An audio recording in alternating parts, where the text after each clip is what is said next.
My warm greetings to all those gathered for this important conference on the human rights of seafarers. I welcome the efforts of the Philippines on behalf of this essential and often ignored group. 5 years ago, the COVID-19 pandemic shone a spotlight on the crucial role of the maritime industry, which accounts for over 90% of transport worldwide. Pandemic restrictions left hundreds of thousands of seafarers stranded on ships, forced to work beyond the accepted maximum of 11 months at sea. Their physical and mental health, freedom of movement and family lives suffered as a result. And these are all basic human rights. And I remember very well at the time when I was still in the executive office of the Secretary General, when the issue came up of what would have to be done in order to highlight the plight of seafarers under these circumstances.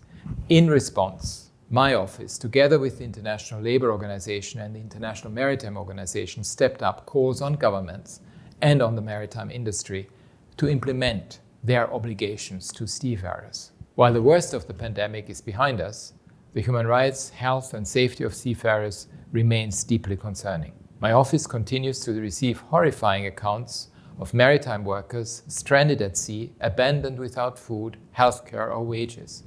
And these cases are increasing. I welcome recent amendments to the Maritime Labour Convention aimed at enhancing the human rights, health and safety situation of seafarers, including the designation of seafarers as essential workers. But we must go farther and faster. One important area for consideration is flags of convenience, which enable lack of scrutiny and accountability. Nearly 3/4 of abandoned ships this year were flying these flags.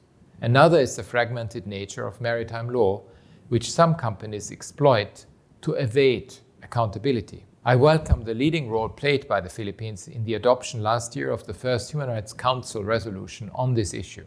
And I urge governments, the maritime business and trade unions to continue to work together to improve respect for the human rights of seafarers, from their working conditions to fair treatment and freedom from discrimination.